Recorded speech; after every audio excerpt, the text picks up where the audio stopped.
20वीं सदी के ज्यादातर समय तक चीन एक सोते हुए जायंट की तरह था, गरीबी और आंतरिक कलह से दबा हुआ। देश की सड़कों पर सादे कपड़ों में लोग और साइकिलें आम दृश्य थे। कभी शक्तिशाली मध्य साम्राज्य, सदियों से नवाचार और धन का केंद्र, पश्चिम से पिछड़ गया था। एक समय पर यह साम्राज्य व्यापार और संस्कृति का केंद्र था। 19वीं सदी के अफीम युद्धों ने किंग राजवंश को कमजोर कर दिया था, जिससे देश विदेशी ताकतों के लिए असुरक्षित हो गया था। इन युद्धों ने चीन की संप्रभुता को गहरा आघात पहुंचाया। 1911 में किंग राजवंश के पतन के बाद दशकों तक गृहयुद्ध और राजनीतिक अस्थिरता का दौर चला। इस अवधि में देश ने कई चुनौतियों का सामना किया।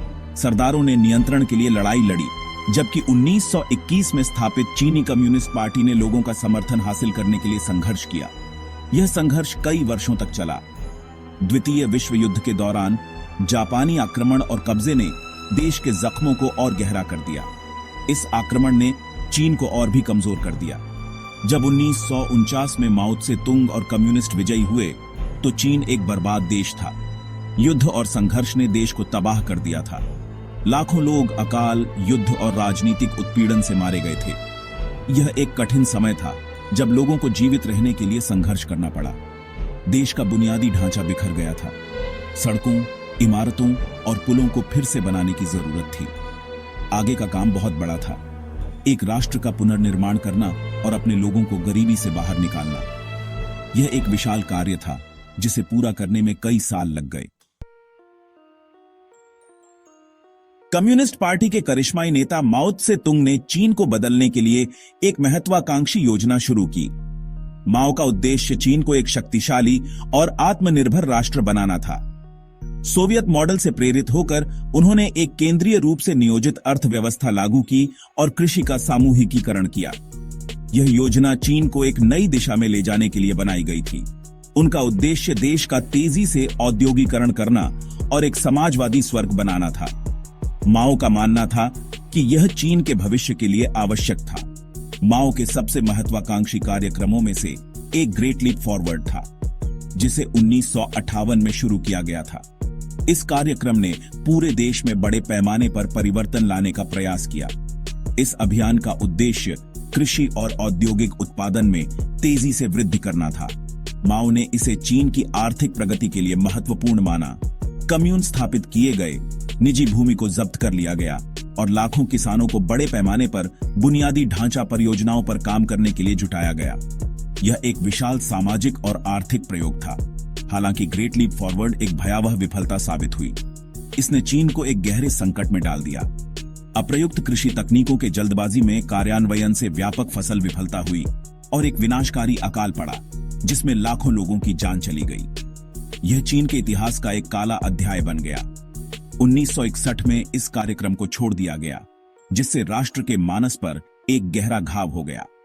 इस विफलता ने चीन की नीतियों और दृष्टिकोण में महत्वपूर्ण बदलाव लाए। ग्रेट लीप फॉरवर्ड की असफलताओं के बावजूद माओ चीनी समाज को फिर से आकार देने के लिए दृढ़ रहे। 1966 में उन्होंने सांस्कृतिक क्रांति शुरू की, जो राजनीतिक और सामाजिक उथल पुथल का एक दशक था, जिसका उद्देश्य चीन को पूंजीवादी और पारंपरिक तत्वों से मुक्त करना था। माओ ने लाखों युवाओं, जिन्हें रेड गार्ड्स के रूप में जाना जाता है, को अपने राजनीतिक प्रतिद्वंद्वियों और अपर्याप्त रूप से क्रांतिकारी समझे जाने वालों को जड़ से उखाड़ फेंकने के लिए संगठित किया। स्कूल और विश्वविद्यालय बंद कर दिए गए, बुद्धिजीवियों को सताया गया और प्राचीन सांस्कृतिक कलाकृतियों को नष्ट कर दिया गया। सांस्कृतिक क्रांति ने चीन को अराजकता और हिंसा में डुबो दिया। अर्थव्यवस्था ठप हो गई, शिक्षा प्रभावित हुई और अनगिनत लोगों का जीवन अस्त व्यस्त हो गया।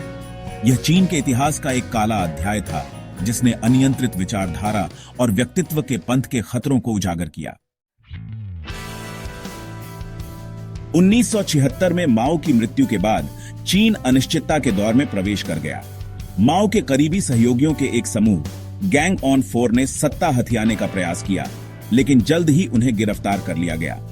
सत्ता संघर्ष से एक नया नेता उभरा, डेंग शियाओपिंग। डेंग, एक व्यावहारिक व्यक्ति जिसे सांस्कृतिक क्रांति के दौरान शुद्ध कर दिया गया था, ने माना कि चीन को एक नई दिशा की आवश्यकता है। उन्होंने आर्थिक सुधारों की एक श्रृंखला शुरू की, जिसने चीन को एक वैश्विक आर्थिक महाशक्ति में बदल दिया।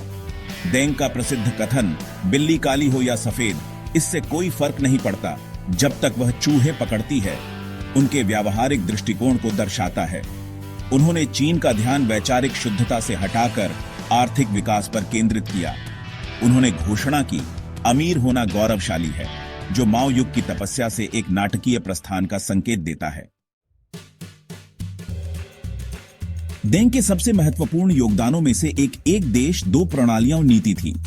इस अभिनव ढांचे ने 1997 में एक ब्रिटिश उपनिवेश हांगकांग को चीनी संप्रभुता में वापस आने की अनुमति दी। इस व्यवस्था के तहत हांगकांग 50 वर्षों तक अपनी पूंजीवादी व्यवस्था, कानूनी व्यवस्था और जीवन शैली को बनाए रखेगा। एक देश दो प्रणालियां नीति एक जटिल ऐतिहासिक विरासत का व्यावहारिक समाधान थी। इसने चीन को हांगकांग पर अपनी संप्रभुता फिर से स्थापित करने की अनुमति दी, जबकि क्षेत्र की आर्थिक जीवन शक्ति और अनूठी पहचान को संरक्षित रखा। इस नीति को मिलीजुली सफलता के साथ देखा गया है। इसकी दीर्घकालिक व्यवहार्यता के बारे में बहस जारी है। खंड 6 बाजार को अपनाना, विशेष आर्थिक क्षेत्रों का उदय। डेंग के सुधार चीनी अर्थव्यवस्था को बाहरी दुनिया के लिए खोलने पर केंद्रित थे। उन्होंने तट के किनारे विशेष आर्थिक क्षेत्र या SIZ स्थापित किए, विदेशी निवेश को आकर्षित करने के लिए कर, विराम और अन्य प्रोत्साहन प्रदान किए। ये क्षेत्र विकास के इंजन बन गए। बहुराष्ट्रीय निगमों को चीन के विशाल श्रम पूल और बढ़ते उपभोक्ता बाजार में टैप करने के लिए उत्सुक किया। SIZ चीन की केंद्रीय रूप से नियोजित अर्थव्यवस्था से एक क्रांतिकारी प्रस्थान थे। उन्होंने निजी उद्यम, विदेशी निवेश और बाजार की ताकतों को अर्थव्यवस्था में अधिक भूमिका निभाने की अनुमति दी। इन क्षेत्रों की सफलता ने बाजार उन्मुख सुधारों की शक्ति का प्रदर्शन किया और पूरे चीन में उद्यमशीलता की लहर को हवा दी। खंड 7 चीन की तकनीकी छलांग नकल से नवाचार तक। अपनी नई आर्थिक गतिशीलता के साथ चीन ने तकनीकी पकड़ की यात्रा शुरू की। देश ने शिक्षा, अनुसंधान और विकास और बुनियादी ढांचे में भारी निवेश किया। इसने वैश्वीकरण को अपनाया, 2001 में विश्व व्यापार संगठन में शामिल हुआ और अंतरराष्ट्रीय व्यापार में एक प्रमुख खिलाड़ी बन गया। चीन की तकनीकी प्रगति उल्लेखनीय से कम नहीं रही है। विनिर्माण से लेकर दूरसंचार से लेकर कृत्रिम बुद्धिमत्ता तक चीन नवाचार में एक वैश्विक नेता के रूप में उभरा है। हुआवेई, अलीबाबा और टेंसेंट जैसी चीनी कंपनियां दुनिया की सर्वश्रेष्ठ कंपनियों के साथ प्रतिस्पर्धा करते हुए घरेलू नाम बन गई हैं। खंड 8 प्रगति की पर्यावरणीय लागत। चीन की तीव्र आर्थिक वृद्धि एक कीमत पर आई है। देश के तेज औद्योगीकरण से गंभीर पर्यावरणीय क्षरण हुआ है। कई शहरों में वायु और जल प्रदूषण खतरनाक स्तर पर पहुंच गया है, जिससे आबादी के लिए गंभीर स्वास्थ्य जोखिम पैदा हो रहे हैं। चीनी सरकार ने पर्यावरणीय संकट की गंभीरता को स्वीकार किया है और इसे दूर करने के लिए नीतियां लागू की हैं। इसने अक्षय ऊर्जा में भारी निवेश किया है, उत्सर्जन कम करने के लिए महत्वाकांक्षी लक्ष्य निर्धारित किए हैं और प्रदूषणकारी उद्योगों पर कार्रवाई की है। हालांकि आर्थिक विकास को पर्यावरणीय स्थिरता के साथ संतुलित करना एक बड़ी चुनौती बनी हुई है। खंड 9 ड्रैगन के उदय से सबक। एक गरीबी से त्रस्त राष्ट्र से एक वैश्विक महाशक्ति में चीन का परिवर्तन हमारे समय की सबसे उल्लेखनीय कहानियों में से एक है। यह परिवर्तन न केवल आर्थिक बल्कि सामाजिक और सांस्कृतिक स्तर पर भी हुआ है। इसकी यात्रा अन्य विकासशील देशों के लिए मूल्यवान सबक प्रदान करती है, जो गरीबी से बचने और समृद्धि हासिल करने की कोशिश कर रहे हैं। चीन ने दिखाया है कि सही नीतियों और दृढ़ संकल्प के साथ असंभव को भी संभव बनाया जा सकता है। एक महत्वपूर्ण सीख विचारधारा पर व्यावहारिकता का महत्व है। चीन ने अपने विकास के लिए व्यावहारिक दृष्टिकोण अपनाया, जो उसकी सफलता की कुंजी साबित हुआ।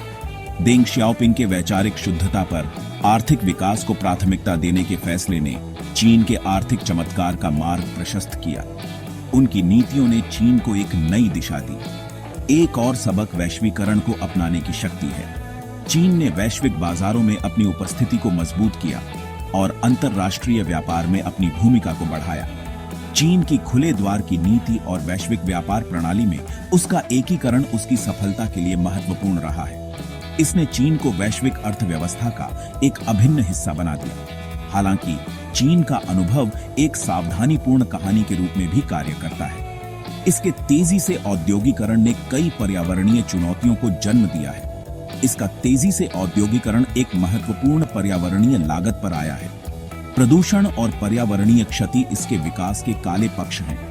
इसके अलावा इसकी सत्तावादी राजनीतिक व्यवस्था और मानवाधिकार रिकॉर्ड चिंता का विषय बने हुए हैं। इन मुद्दों ने अंतर्राष्ट्रीय समुदाय का ध्यान आकर्षित किया है। जैसे जैसे चीन का उदय जारी है, उसे आर्थिक प्रगति को पर्यावरणीय स्थिरता और राजनीतिक सुधार के साथ संतुलित करने की चुनौती का सामना करना पड़ रहा है। यह संतुलन बनाना उसके भविष्य के लिए महत्वपूर्ण होगा। दुनिया यह देखने के लिए बारीकी से देख रही है कि आने वाले वर्षों में चीन इन चुनौतियों का सामना कैसे करता है। चीन का भविष्य न केवल उसके लिए बल्कि पूरी दुनिया के लिए महत्वपूर्ण है। साल है 1290 ईसा पूर्व। तेज धूप में नील नदी चमक रही है। ऊपरी और निचले मिस्र के शासक फेरौन सेठी प्रथम एक फरमान जारी करते हैं। वो एक अनोखी ताकत वाली किताब गोल्डन बुक बनाने का हुक्म देते हैं। उनका मानना है कि यह किताब उन्हें जीवन और मृत्यु पर राज करने की शक्ति देगी। वो अपने पुजारियों को यह बड़ा काम सौंपते हैं।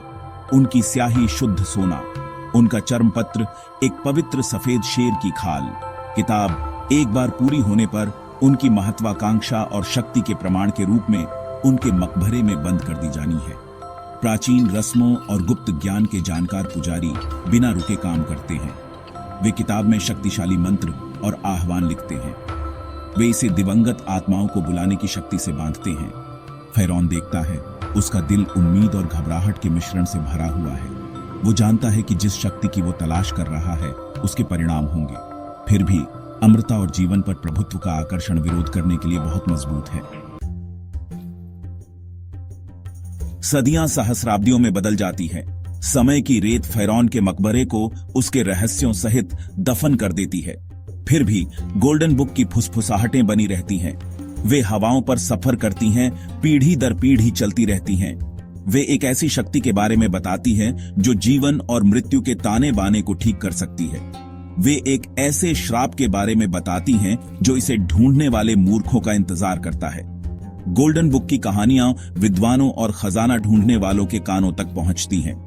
कुछ लोग उन्हें सिर्फ कहानी मानकर खारिज कर देते हैं, प्राचीन कहानीकारों की बकवास। हालांकि दूसरे लोग इस संभावना से चिपके रहते हैं। वे पुराने ग्रंथों को पढ़ते हैं, गुप्त स्क्रॉल को समझते हैं और फेरौन के खोए हुए खजाने को खोजने का सपना देखते हैं। ऐसा लगता है कि गोल्डन बुक का आकर्षण पहले जैसा ही शक्तिशाली है, जो महत्वाकांक्षी और लापरवाह लोगों को अपनी ओर खींचता है। साल है 1922। दुनिया देखती है जब हॉवर्ड कार्टर तूतनखामुन के मकबरे का पता लगाते हैं। यह खोज पुरातत्व की दुनिया में टहलका मचा देती है। यह प्राचीन मिस्र, उसके रहस्यों और उसके खजानों में रुचि की आग लगा देती है। इस खबर से प्रभावित होने वालों में अमेरिकी शोधकर्ताओं का एक समूह भी है। प्रतिभाशाली लेकिन लापरवाह डॉ एमिली कार्टर के नेतृत्व में उन्होंने तूतनखामुन के धन से भी बड़े इनाम पर निशाना साधा। Golden book. डॉ कार्टर और उनकी टीम लालच या प्रसिद्धि से प्रेरित नहीं है।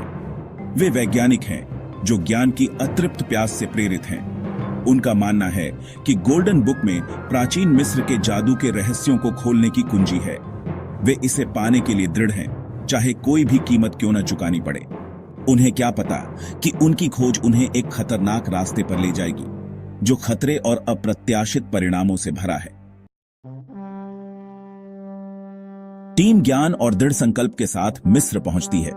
वे एक अमीर दानदाता, एक गुप्त संग्रहकर्ता जो गुप्त विद्या में गहरी रुचि रखता है, से धन प्राप्त करते हैं। वे स्थानीय मजदूरों की एक टीम को काम पर रखते हैं और आगे के कठिन काम के लिए अपने संचालन के आधार राजाओं की घाटी के पास डेरा डालते हैं। जैसे ही वे अपना काम शुरू करते हैं, रेगिस्तान का सूरज बेरहमी से चमकता है। दिन हफ्तों में बदल जाते हैं, हफ्ते महीनों में। शोधकर्ताओं को असफलताओं, गतिरोध और रेगिस्तानी जीवन की कठोर वास्तविकताओं का सामना करना पड़ता है। उनके संकल्प की परीक्षा होती है, लेकिन उनका उत्साह बना रहता है। अटूट दृढ़ संकल्प की मिसाल डॉ कार्टर अपनी टीम को आगे बढ़ाती है। उनका मानना है कि वे करीब हैं, कि गोल्डन बुक की फुसफुसाहटें उन्हें उनके इनाम की ओर ले जा रही हैं। भाग 5 फिरौन का श्राप। रेत और पत्थर की परतों के नीचे छिपे एक भूले हुए कक्ष में वे इसे पाते हैं। फिरौन सेठी प्रथम के मकबरे का प्रवेश द्वार। उत्साह हवा में भरा है, भयावहता की एक स्पष्ट भावना के साथ मिश्रित। किंवदंतियां फिरौन के विश्राम स्थल की रक्षा करने वाले श्राप के बारे में बताती हैं। कहा जाता है कि जो उसकी नींद में खलल डालने की हिम्मत करेंगे उन्हें उसके क्रोध का सामना करना पड़ेगा। डॉ कार्टर कहानियों को अंधविश्वासी बकवास बताकर खारिज कर देती हैं। उनका तर्क है कि असली खतरा उनकी अपनी लापरवाही में है, संभावित परिणामों पर विचार किए बिना इनाम का दावा करने की उनकी उत्सुकता में। रेगिस्तानी हवा द्वारा फुसफुसाई गई चेतावनियों को अनसुना करते हुए वे मकबरे की मुहर तोड़ देते हैं। हवा भारी हो जाती है, सड़ांध की दुर्गंध और सहस्राब्दियों के भार से भरी हुई। मशालें टिमटिमाती हैं, मकबरे की दीवारों पर भयानक परछाई डालती हैं। चित्रलिपि इन सभी वर्षों के बाद भी उनके रंग अभी भी जीवंत हैं।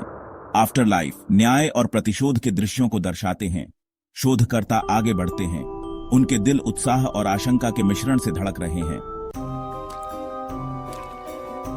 गोल्डन बुक फिरौन के दफन कक्ष के अंदर है, कल्पना से परे खजानों के बीच। यह उनकी कल्पना से भी अधिक शानदार है। इसके पृष्ठों का सोना एक आंतरिक प्रकाश से धड़कता हुआ प्रतीत होता है। चित्रलिपि मानो जीवित हों, लिखते और हिलते हुए प्रतीत होते हैं। जैसे ही डॉ कार्टर किताब के लिए पहुंचती है, एक खून जमा देने वाली चीख सन्नाटे को चीर देती है। उनकी टीम का एक सदस्य लालच से या शायद किसी अदृश्य शक्ति से पागल होकर किताब के लिए झपटता है। आगामी संघर्ष में वह गलती से इसके पन्नों से जोर से पढ़ता है। सहस्राब्दियों से सुप्त प्राचीन जादू वापस जीवन में आता है। मकबरा कांपता है। जैसे ही कक्ष एक अलौकिक प्रकाश से भर जाता है, छत से धूल गिरती है। उनकी आंखों के सामने एक आकृति बनने लगती है। यह फिरौन की सबसे प्यारी रखैल नेफरतारी है। उसकी सुंदरता किताब के जादू द्वारा हमेशा के लिए संरक्षित है। हालांकि उसकी आंखें ठंडे रोष से जल रही हैं। उसे जीवित दुनिया में वापस बुलाया गया था, उसकी अनंत नींद से छीन लिया गया था। शोधकर्ताओं को दहशत घेर लेती है। उन्होंने ज्ञान, शायद शक्ति की तलाश की थी, लेकिन उन्होंने इसके लिए सौदेबाजी नहीं की थी। नेफरतारी विचलित और क्रोधित एक ऐसी शक्ति से प्रहार करती है जो उसके नाजुक शरीर को झुठलाती है। वह कच्ची ऊर्जा की लहरें छोड़ती है, शोधकर्ताओं को मकबरे की दीवारों पर फेंक देती है। डॉ कार्टर, उनका संयम हिल गया, लेकिन उनका संकल्प अटूट है। अपनी गलती की गंभीरता को महसूस करती है। उन्होंने उन ताकतों के साथ छेड़छाड़ की है जिन्हें वे नहीं समझते हैं, और अब उन्हें परिणाम भुगतने होंगे। वह अपनी टीम को पीछे हटने का आदेश देती है, जो उनके द्वारा फैलाई गई अराजकता को रोकने का रास्ता खोजती है, लेकिन बहुत देर हो सकती है। नेफरतारी का क्रोध सहस्राब्दियों की दबी हुई हताशा और दुहक से भर जाता है। उसे आसानी से वश में नहीं किया जाएगा। मकबरा, जो कभी इतिहास का एक मूक भंडार था, एक युद्ध का मैदान बन जाता है। शोधकर्ता अपनी बुद्धि और जो भी अस्थायी हथियार वे ढूंढ सकते हैं से लैस होकर नेफरतारी और किंवदंती के उन प्राणियों के खिलाफ वापस लड़ते हैं जो अब मकबरे के भीतर हलचल करते हैं।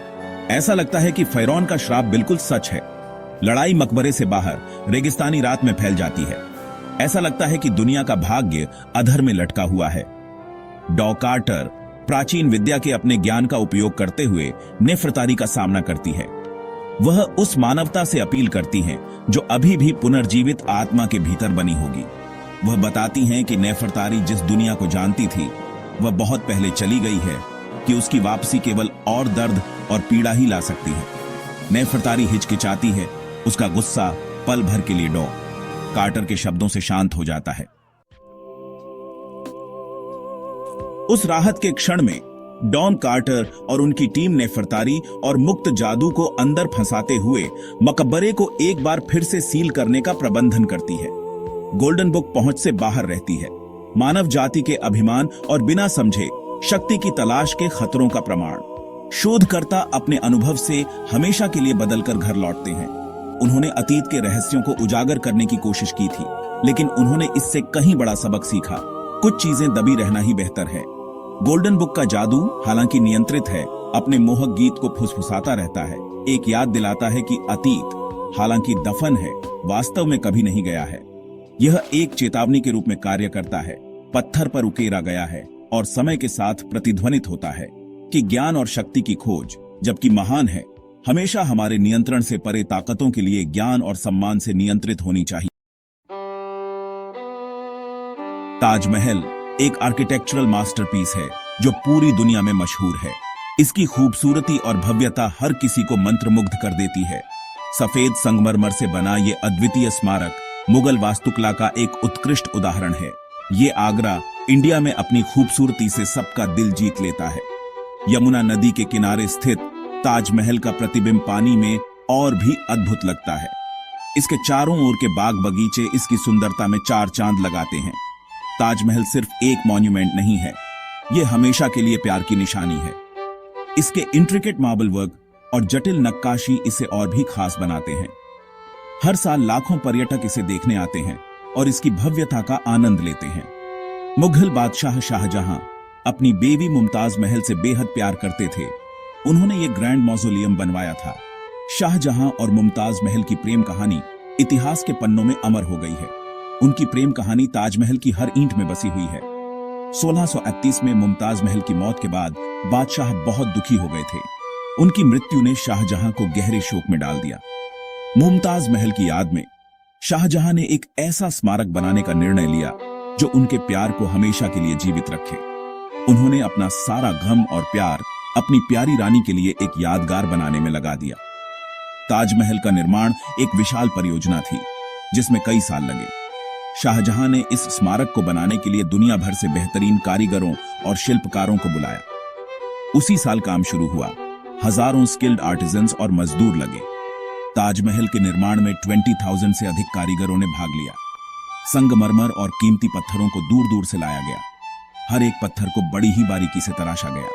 1685 में बनकर तैयार हुआ ताजमहल शाहजहां के प्यार और आर्किटेक्चरल जीनियस की निशानी है। ताजमहल का निर्माण 22 साल में पूरा हुआ।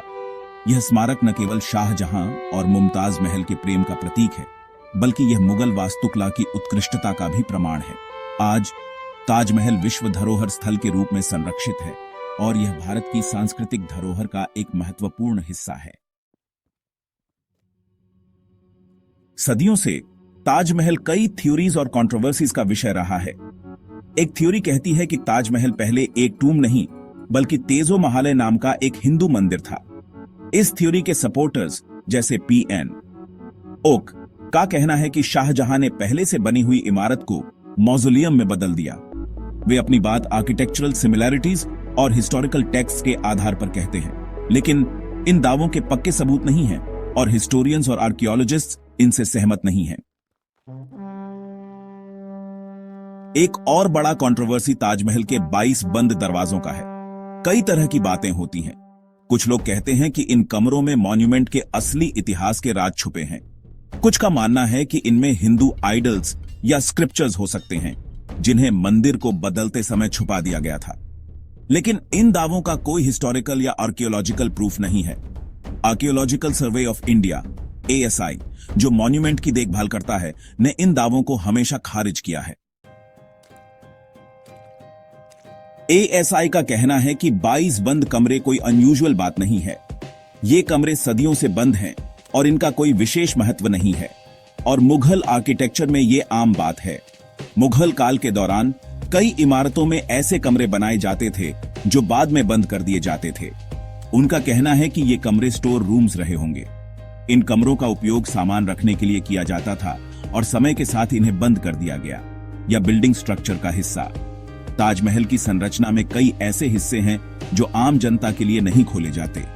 इन बातों को क्लियर करने के लिए ASI ने कभी कभी कुछ कमरे खोले हैं और उन्हें वहां कुछ भी नहीं मिला। ASI का कहना है कि इन कमरों में कुछ भी रहस्यमय नहीं है और उन्हें वहां कुछ भी नहीं मिला। ये कमरे खाली हैं और इनमें कोई महत्वपूर्ण वस्तु नहीं है। उन्होंने अंदर की फोटोग्राफ्स भी रिलीज की हैं जिनमें कमरे खाली दिख रहे हैं। इन तस्वीरों में साफ देखा जा सकता है कि कमरों में कुछ भी नहीं है, जिनमें कमरे खाली दिख रहे हैं। ASI का कहना है कि इन तस्वीरों से यह साबित होता है कि इन कमरों में कुछ भी छिपा हुआ नहीं है। ASI का कहना है कि दरवाजे वैंडलिज्म और मौसम से बचाने के लिए बंद रखे जाते हैं ताकि मॉन्यूमेंट सेफ रहे। ताजमहल की सुरक्षा और संरक्षा के लिए यह आवश्यक है कि कुछ हिस्सों को बंद रखा जाए। एएसआई ने यह भी कहा है कि ताजमहल की देखभाल और संरक्षण के लिए नियमित रूप से निरीक्षण किया जाता है। यह सुनिश्चित करने के लिए कि इमारत की संरचना और सुंदरता बनी रहे, एएसआई समय समय पर मरम्मत और रखरखाव का काम करता है। एएसआई के अनुसार ताजमहल के बारे में कई मिथक और कहानियां प्रचलित हैं, लेकिन इनका कोई ऐतिहासिक आधार नहीं है। एएसआई ने अपने शोध और दस्तावेजों के माध्यम से यह स्पष्ट किया है कि ताजमहल की संरचना और इतिहास में कोई रहस्य नहीं है। ताजमहल एक विश्व धरोहर स्थल है और इसे देखने के लिए हर साल लाखों पर्यटक आते हैं। एएसआई का उद्देश्य है कि ताजमहल की सुंदरता और इतिहास को संरक्षित किया जाए ताकि आने वाली पीढ़ियां भी इसका आनंद ले सकें। ताजमहल का कंस्ट्रक्शन बहुत बड़ा काम था, जिसमें 20,000 से ज्यादा मजदूर लगे और 20 साल लगे। राजस्थान से लाया गया सफेद संगमरमर इसकी मेन चीज है और दुनिया के अलग अलग हिस्सों से लाए गए कीमती पत्थर इसे सजाते हैं। इंट्रिकेट कैलीग्राफी, पियत्रादूरा वर्क और सिमेट्रिकल गार्डन्स मुगलों के डिटेल और ग्रैंडियर के शौक को दिखाते हैं। ताजमहल पर्शियन, इस्लामिक और इंडियन आर्किटेक्चरल स्टाइल्स का मिश्रण मुगल साम्राज्य के कला और संस्कृति का प्रतीक है। हाल ही में ताजमहल के एक्सेप्टेड हिस्ट्री को चैलेंज करने की कोशिशें हुई हैं। यह मॉन्यूमेंट, जो अपनी अद्वितीय सुंदरता और ऐतिहासिक महत्व के लिए जाना जाता है, कई दशकों से विवादों का केंद्र रहा है। कुछ लोग मानते हैं कि ताजमहल का इतिहास, जैसा कि हमें बताया गया है, पूरी तरह से सही नहीं है और इसमें कई रहस्य छिपे हुए हैं। कुछ ग्रुप्स ने कोर्ट में पिटीशंस डाली है, 22 बंद कमरों को खोलने और मॉन्यूमेंट के असली इतिहास की जांच की मांग की है। इन ग्रुप्स का दावा है कि इन कमरों में छिपी जानकारी ताजमहल के वास्तविक इतिहास को उजागर कर सकती है। वे मानते हैं कि इन कमरों में कुछ ऐसे साक्ष्य हो सकते हैं जो ताजमहल के निर्माण और उसके उद्देश्य के बारे में नई जानकारी प्रदान कर सकते हैं। लेकिन कोर्ट्स ने क्रेडिबल एविडेंस न होने की वजह से इन पिटीशंस को खारिज कर दिया है। न्यायालयों का कहना है कि बिना ठोस सबूतों के इन कमरों को खोलने का कोई औचित्य नहीं है। इसके अलावा उन्होंने यह भी कहा कि ताजमहल के इतिहास को लेकर पहले से ही व्यापक शोध और अध्ययन हो चुके हैं और इन कमरों को खोलने से कोई नई जानकारी मिलने की संभावना नहीं है। 2017 में इलाहाबाद हाई कोर्ट ने ताजमहल के इतिहास की जांच की प्ली को खारिज कर दिया, कहा कि इसमें कोई दम नहीं है। अदालत ने यह भी कहा कि ताजमहल के इतिहास को लेकर पहले से ही पर्याप्त प्रमाण और दस्तावेज उपलब्ध हैं और इन पर संदेह करने का कोई कारण नहीं है। उन्होंने यह भी कहा कि इस तरह की याचिकाएं केवल समय और संसाधनों की बर्बादी हैं। कोर्ट ने कहा कि हिस्टोरिकल रिसर्च हिस्टोरियंस और आर्कियोलॉजिस्ट्स का काम है, कोर्ट का नहीं। न्यायालय ने यह स्पष्ट किया कि इतिहास की जांच और प्रमाणों का विश्लेषण विशेषज्ञों का कार्य है और अदालतें केवल ठोस सबूतों के आधार पर ही निर्णय ले सकती हैं। उन्होंने यह भी कहा कि ताजमहल के इतिहास को लेकर किसी भी नए शोध के लिए विशेषज्ञों और विद्वानों को ही आगे आना चाहिए, न कि अदालतों को। कंट्रोवर्सीज के बावजूद ताजमहल प्यार, बिछड़ने और यादों का एक जबरदस्त सिंबल है। शाहजहां का गम और प्यार इस ग्रैंड मौजोलियम के हर हिस्से में दिखता है।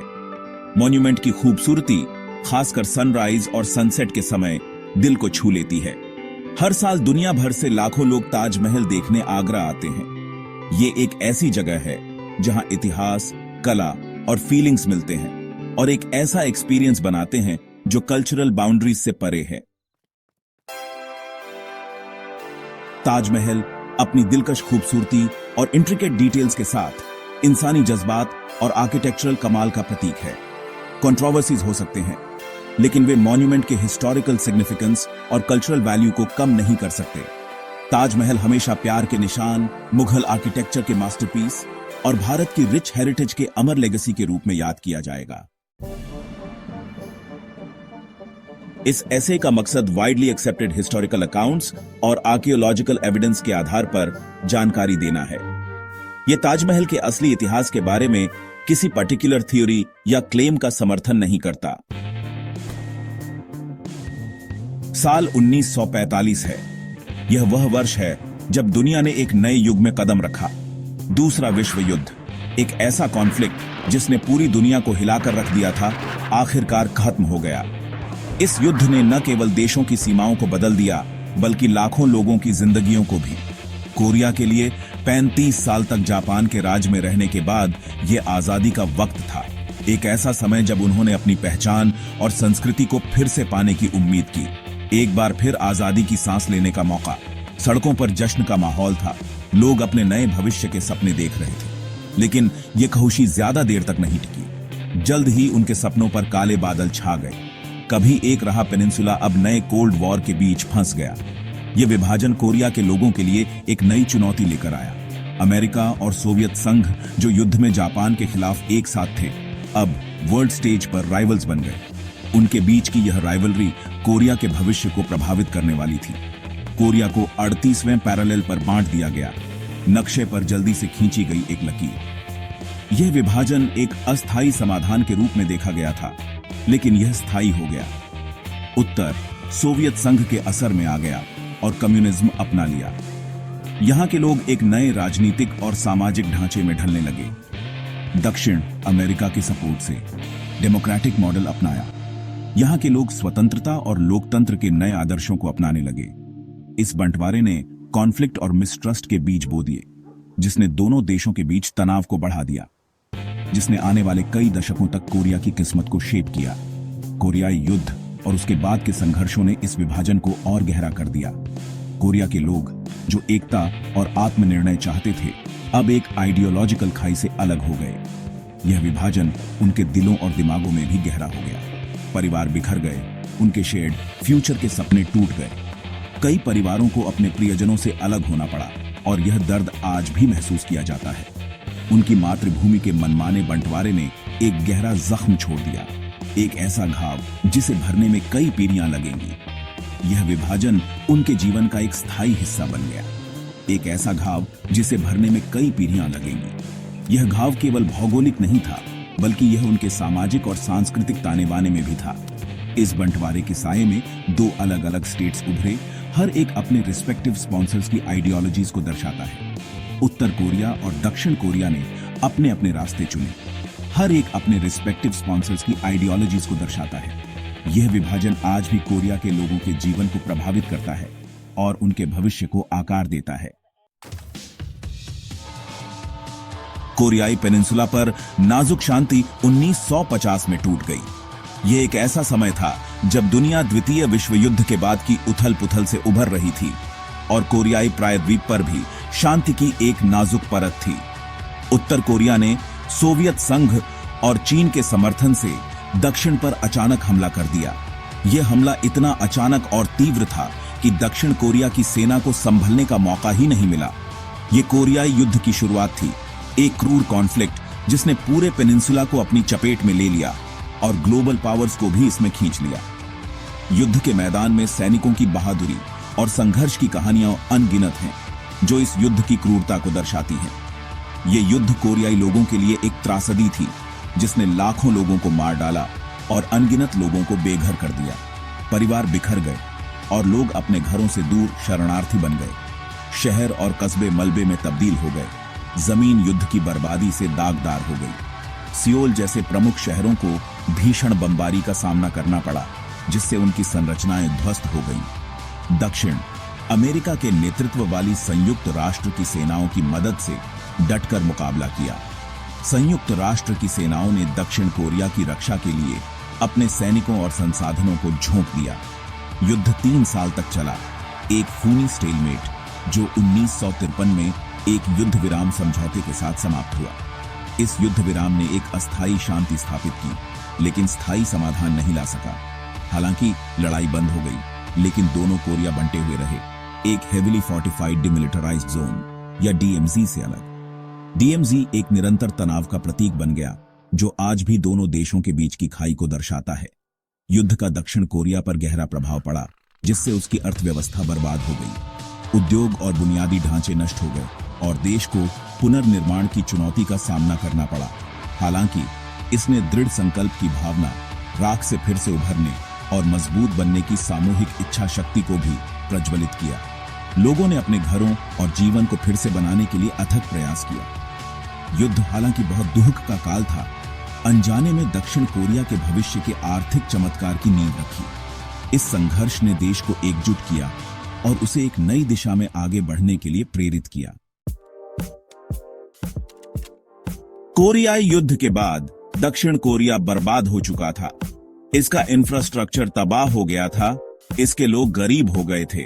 फिर भी युद्ध की राख से लचीलापन और फिर से निर्माण करने का अटूट दृढ़ संकल्प उभरा। 1960 का दशक दक्षिण कोरिया के भाग्य में एक टर्निंग पॉइंट था। राष्ट्रपति पार्क चुंग-ही के नेतृत्व में देश ने आर्थिक विकास के एक महत्वाकांक्षी रास्ते पर चलना शुरू किया। पार्क की सरकार ने पंचवर्षीय आर्थिक योजनाओं की एक सीरीज लागू की जो एक्सपोर्ट ओरिएंटेड इंडस्ट्रियलाइजेशन पर केंद्रित थी। सरकार ने इंफ्रास्ट्रक्चर, शिक्षा और टेक्नोलॉजी में भारी निवेश किया, जिससे व्यवसायों के फलने फूलने के लिए अनुकूल माहौल बना। दक्षिण कोरिया के आर्थिक विकास के प्रमुख ड्राइवर्स में से एक चेबल सिस्टम का उदय था। ये बड़े परिवार नियंत्रित कंग्लोमरेट्स थे जैसे सैमसंग, ह्यूंडई और एलजी, जिन्हें सरकारी समर्थन मिला और विभिन्न उद्योगों में तेजी से विस्तार हुआ। जबकि 1970 के दशक में दक्षिण कोरिया की अर्थव्यवस्था फली फूली, लेकिन इसका राजनीतिक परिदृश्य कड़े नियंत्रण में रहा। इस अवधि के दौरान देश ने उल्लेखनीय औद्योगिक विकास देखा, जिसने इसे एक आर्थिक शक्ति के रूप में स्थापित किया। सियोल की सड़कों पर चहल पहल और कारखानों में व्यस्तता इस प्रगति का प्रमाण थी। लेकिन इस आर्थिक चमत्कार की एक कीमत थी, राजनीतिक स्वतंत्रता का अभाव। पार्क चुंग-ही के ऑथोरिटेरियन रूल, हालांकि आर्थिक विकास को चलाने का श्रेय दिया जाता है, लेकिन लोकतांत्रिक सुधारों की मांग करने वाले छात्रों, श्रमिकों और बुद्धिजीवियों के बढ़ते विरोध का सामना करना पड़ा। पार्क का शासन सख्त और दमनकारी था, जिसने असंतोष को कुचलने के लिए कठोर उपाय अपनाए। इसके बावजूद विरोध की आवाजें दबाई नहीं जा सकी। छात्रों और श्रमिकों ने सड़कों पर उतरकर अपने अधिकारों और स्वतंत्रता की मांग की, जिससे देश में अस्थिरता बढ़ गई। 1979 में पार्क की हत्या ने देश को राजनीतिक उथल-पुथल में डाल दिया। इस घटना ने दक्षिण कोरिया के राजनीतिक परिदृश्य को हिलाकर रख दिया और एक अनिश्चित भविष्य की ओर धकेल दिया। पार्क की हत्या के बाद देश ने शोक मनाया और एक नए नेतृत्व की तलाश शुरू की। इस समय के दौरान राजनीतिक अस्थिरता और अनिश्चितता ने देश को जकड़ लिया। 1980 के दशक में लोकतंत्र समर्थक विरोध प्रदर्शनों और विद्रोहों की एक लहर देखी गई, जिसका समापन 1987 के जून लोकतंत्र आंदोलन में हुआ। ग्वांगजू विद्रोह जैसे महत्वपूर्ण घटनाओं ने जनता के गुस्से और लोकतंत्र की मांग को उजागर किया। छात्रों और नागरिकों ने मिलकर एक मजबूत आंदोलन खड़ा किया, जिसने सरकार को हिलाकर रख दिया और लोकतांत्रिक सुधारों की दिशा में मजबूर किया। इस आंदोलन ने सरकार को लोकतांत्रिक सुधारों के लिए मजबूर किया, जिससे स्वतंत्र और निष्पक्ष चुनावों का मार्ग प्रशस्त हुआ। जून लोकतंत्र आंदोलन ने देश में एक नई उम्मीद जगाई और लोगों को यह विश्वास दिलाया कि वे अपने भविष्य को बदल सकते हैं। इस आंदोलन की सफलता ने दक्षिण कोरिया को एक नए युग में प्रवेश करने में मदद की, जहां नागरिक अधिकार और स्वतंत्रता सर्वोपरि थे। पहले लोकतांत्रिक रूप से निर्वाचित राष्ट्रपति रोह ताइवू ने 1988 में पदभार ग्रहण किया, जिससे लोकतंत्र और राजनीतिक स्वतंत्रता के एक नए युग की शुरुआत हुई। रोह ताइवू का चुनाव देश के लिए एक महत्वपूर्ण मोड़ था, जिसने दक्षिण कोरिया को एक स्थिर और लोकतांत्रिक राष्ट्र के रूप में स्थापित किया। इस नए युग में नागरिकों ने अपने अधिकारों का आनंद लिया और देश ने एक नई दिशा में प्रगति की। दक्षिण कोरिया का लोकतंत्र में परिवर्तन वैश्विक मंच पर इसकी बढ़ती उपस्थिति के साथ हुआ। देश ने अंतर्राष्ट्रीय संबंधों में अपनी स्थिति को मजबूत किया और वैश्विक व्यापार में एक महत्वपूर्ण खिलाड़ी बन गया। संयुक्त राष्ट्र में इसकी सदस्यता और अन्य अंतर्राष्ट्रीय संगठनों में इसकी भागीदारी ने इसे एक सम्मानित और प्रभावशाली राष्ट्र के रूप में स्थापित किया। देश ने सोल में 1988 के ग्रीष्मकालीन ओलंपिक की मेजबानी की, एक प्रतीकात्मक इवेंट जिसने दुनिया के सामने इसकी उल्लेखनीय प्रगति को प्रदर्शित किया। ओलंपिक ने न केवल दक्षिण कोरिया की आर्थिक और राजनीतिक प्रगति को उजागर किया, बल्कि इसकी सांस्कृतिक धरोहर और राष्ट्रीय गर्व को भी प्रदर्शित किया। इस आयोजन ने दक्षिण कोरिया को वैश्विक मानचित्र पर एक प्रमुख स्थान दिलाया और इसकी अंतर्राष्ट्रीय पहचान को मजबूत किया। सुदीप्तो सेन की फिल्म द केरला स्टोरी पूरे इंडिया में बहस का मुद्दा बन गई है। इस फिल्म ने समाज के विभिन्न वर्गों में तीव्र प्रतिक्रियाएं उत्पन्न की हैं। ये फिल्म धर्म परिवर्तन के नाजुक मुद्दे पर घूमती है, जिसमें आरोप है कि केरल की जवान हिंदू और ईसाई लड़कियों का ब्रेन वॉश करके उन्हें आईसिस में भर्ती किया जा रहा है। फिल्म में दिखाया गया है कि कैसे ये लड़कियां अपने परिवार और समाज से दूर हो जाती हैं। कहानी इन लड़कियों के दर्दनाक सफर को दिखाती है और कैसे उनका इस्तेमाल करके उन्हें एक्सट्रीमिज्म में ढकेला जाता है। फिल्म में उनके संघर्ष और पीड़ा को बारीकी से दर्शाया गया है। फिल्म रिलीज होते ही विवाद शुरू हो गया। कई लोगों ने इसकी सच्चाई पर सवाल उठाए और इसे फूट डालने वाला बताया। सोशल मीडिया पर भी इस फिल्म को लेकर बहस छिड़ गई। क्रिटिक्स का कहना है कि दी केरला स्टोरी सच्चाई को तोड़ मरोड़ कर दिखाती है, मुस्लिम समुदाय को गलत तरीके से निशाना बनाती है और इस्लामोफोबिया फैलाती है। कई समीक्षकों ने इसे समाज में विभाजन पैदा करने वाला बताया है। फिल्म का यह दावा कि 32,000 औरतें केरल से आईसिस में शामिल हुईं, खासतौर पर जांच के घेरे में है और इस डरावने आंकड़े का सबूत मांगा जा रहा है। इस आंकड़े की सत्यता पर कई सवाल उठाए गए हैं। केरल के पूर्व मुख्यमंत्रियों ओमान चांडी और वीएस अच्युतानंदन ने द केरला स्टोरी के दावों को सार्वजनिक रूप से खारिज कर दिया है। कांग्रेस के ओमान चांडी ने फिल्म को झूठा प्रचार बताया, जिसका मकसद राज्य में सांप्रदायिक सद्भाव बिगाड़ना है। उन्होंने जोर देकर कहा कि केरल में धार्मिक सहिष्णुता और शांतिपूर्ण सह अस्तित्व की लंबी परंपरा रही है। सीपीआईएम के प्रमुख नेता वीएस अच्युतानंदन ने चांडी की बातों का समर्थन किया और फिल्म को केरल की छवि खराब करने की कोशिश बताया। उन्होंने कहा कि उनके कार्यकाल में राज्य सरकार ने जबरन धर्म परिवर्तन की खबरों की जांच की थी और ऐसे दावों का कोई सबूत नहीं मिला था। फिल्म का यह दावा कि केरल की 32,000 औरतें आईएसएस में शामिल हुई हैं, काफी आलोचना का शिकार हुआ है। फैक्ट चेकिंग वेबसाइट्स और इन्वेस्टिगेटिव जर्नलिस्ट ने इस आंकड़े को खारिज कर दिया है। इसे एक बढ़ा चढ़ाकर बताया गया झूठ कहा है, जिसका कोई आधार नहीं है। सरकारी रिकॉर्ड और खुफिया रिपोर्ट बताती हैं कि केरल से आईसिस के कब्जे वाले इलाकों में जाने वालों की संख्या बहुत कम है। असली आंकड़ा फिल्म में दिखाए गए आंकड़े से बहुत कम है। आलोचकों का तर्क है कि 32,000 का ये बढ़ा चढ़ाकर बताया गया आंकड़ा मुस्लिम समुदाय के खिलाफ डर और पूर्वाग्रह पैदा करने का एक जरिया है। बिना किसी ठोस सबूत के पेश किया गया ये निराधार दावा लोगों की चिंताओं को बढ़ा रहा है और धार्मिक आधार पर समुदायों के बीच ध्रुवीकरण को बढ़ावा दे रहा है। द केरला स्टोरी पर बड़ा झूठ प्रचार तकनीक का इस्तेमाल करने का आरोप लगाया गया है। ये एक तरीका है जिसका इस्तेमाल अक्सर गलत जानकारी फैलाने और जनता की राय को प्रभावित करने के लिए किया जाता है। इस तकनीक में एक झूठ को इतनी बार और इतने यकीन से दोहराया जाता है कि लोग सबूतों के बावजूद उस पर विश्वास करने लगते हैं। फिल्म के निर्माताओं ने 32,000 के आंकड़े का बार बार बचाव किया है, जबकि इसके खिलाफ बहुत सारे सबूत हैं। एक अतिरंजित और भावनात्मक कहानी पेश करके द केरला स्टोरी दर्शकों से तीखी प्रतिक्रियाएं लेना चाहती है, जिससे वे बिना सोचे समझे इसके दावों को मान लें। तथ्यों और भावनाओं के साथ की गई ये छेड़छाड़ फिल्म के नैतिक पहलुओं और समाज में नफरत और विभाजन फैलाने की इसकी क्षमता पर सवाल उठाती है। एक धर्मनिरपेक्ष ताने बाने की परीक्षा, केरल की पहचान सवालों के घेरे में।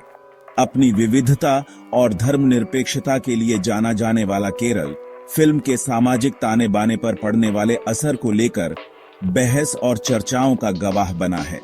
आलोचकों का तर्क है कि द केरला स्टोरी डर और शक की कहानी को बढ़ावा देकर राज्य की सांप्रदायिक सद्भाव और सहिष्णुता की लंबी परंपरा को कमजोर करने की धमकी देती है। फिल्म में एक खास समुदाय को राष्ट्रीय सुरक्षा के लिए खतरा बताने से लोगों को उनके धार्मिक विश्वासों के आधार पर निशाना बनाने और अलग थलग करने की चिंताएं बढ़ गई हैं। इससे केरल की बहुलतावादी पहचान की रक्षा करने और पूर्वाग्रह और भेदभाव को रोकने के महत्व पर बातचीत शुरू हो गई है।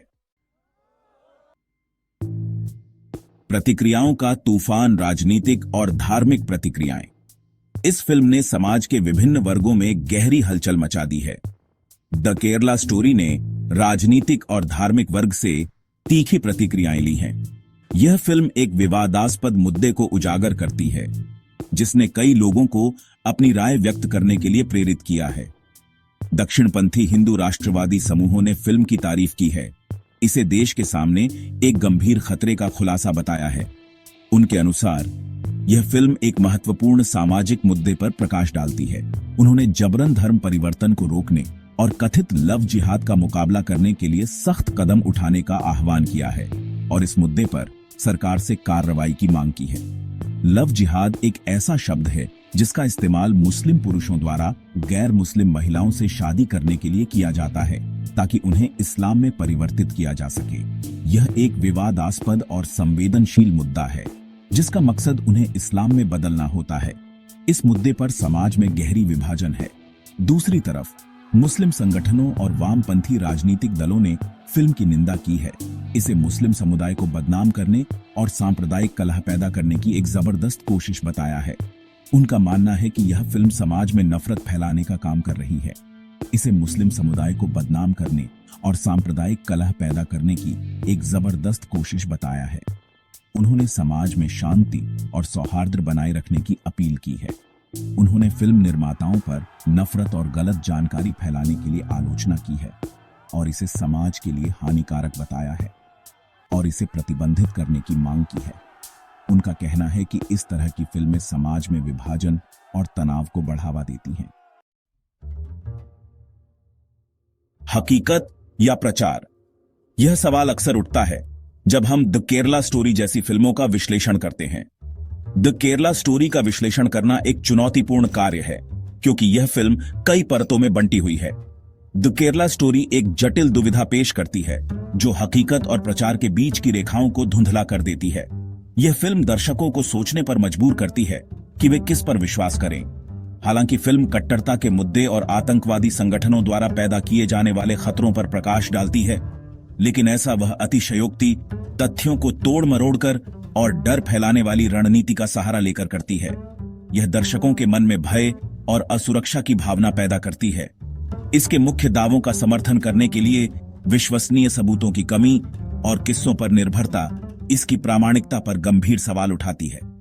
यह फिल्म तथ्यों की बजाय भावनाओं पर अधिक निर्भर करती है। समाज में नफरत और विभाजन को भड़काने की फिल्म की क्षमता को नजरअंदाज नहीं किया जा सकता है। यह फिल्म समाज में पहले से मौजूद दरारों को और गहरा कर सकती है। रूढ़ियों को बनाए रखकर और एक खास समुदाय के खिलाफ पूर्वाग्रहों को मजबूत करके द केरला स्टोरी सामाजिक एकता को कमजोर करने और अविश्वास और संदेह का माहौल बनाने का जोखिम उठाती है। यह फिल्म समाज में एकता की भावना को कमजोर कर सकती है। सिनेमा की ताकत बातचीत के लिए एक उत्प्रेरक। विवाद के बावजूद द केरला स्टोरी ने धार्मिक परिवर्तन, कट्टरता और सांप्रदायिक सद्भाव जैसे संवेदनशील मुद्दों पर बहुत जरूरी बातचीत शुरू की है। फिल्म की रिलीज ने जनता की राय बनाने में मीडिया की भूमिका और संतुलित और बारीक कहानियां पेश करने की फिल्म निर्माताओं की जिम्मेदारी के बारे में महत्वपूर्ण चर्चाओं में शामिल होने का अवसर प्रदान किया है। ऐसे संवेदनशील विषयों पर सहानुभूति, समझ और विभिन्न समुदायों के बीच बातचीत और समझ को बढ़ावा देने की प्रतिबद्धता के साथ बात करना जरूरी है।